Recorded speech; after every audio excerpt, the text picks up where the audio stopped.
मंचावर उपस्थित सर्व जणांचे नाव घेत नाही, परंतु वंचित बहुजन आघाडीची या खाडगाव चौकामध्ये शाखा स्थापन ज्यांच्या मार्गदर्शनाखाली झाली असे आमचे दादा मस्के व तसेच आमचे भगवान कांबळे यांचं मी सर्वप्रथम अभिनंदन करतो। आणि वंचित बहुजन आघाडीविषयी सांगायचं झालं तर बांधवांनो, तुम्ही महाराष्ट्रामध्ये पाहताय मराठा आरक्षणाचं ताट वेगळं असलं पाहिजे आणि ओबीसीचं ताट आरक्षणाचं वेगळं असलं पाहिजे।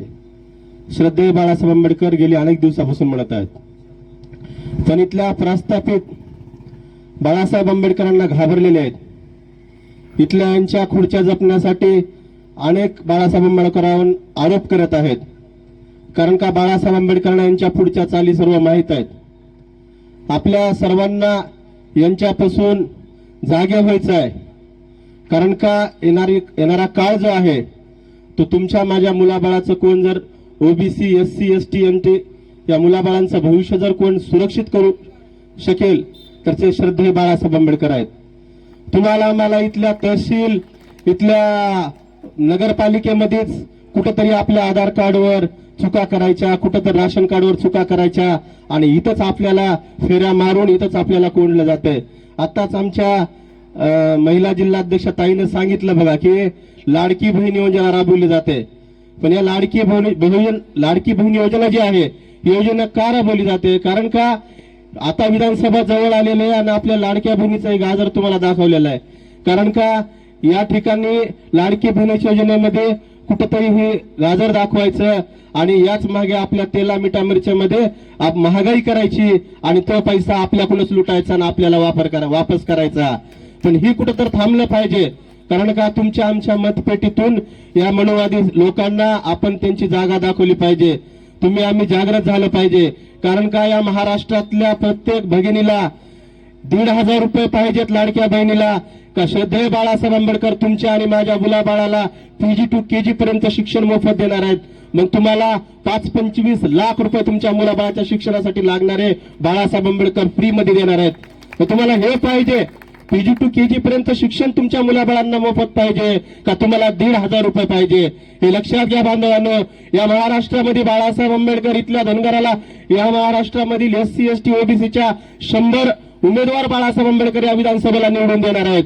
कारण का बाळासाहेब आंबेडकरांना या ठिकाणी संविधानाचा सरनामा हाच आमचा जाहीरनामा हा बाळासाहेब आंबेडकर डोळ्यासमोर उद्देश ठेवून इथल्या महाराला, इथल्या मांगाला, इथल्या ढोराला, इथल्या चांबाराला, इथल्या धनगराला, इथल्या कोळ्याला, इथल्या वर्राला, इथल्या कैकाड्याला बाळासाहेब आंबेडकर संसदेमध्ये पाठवण्यासाठी महाराष्ट्रभर देशभर फिरून इथल्या वंचितांना न्याय देण्याचं काम करत आहेत।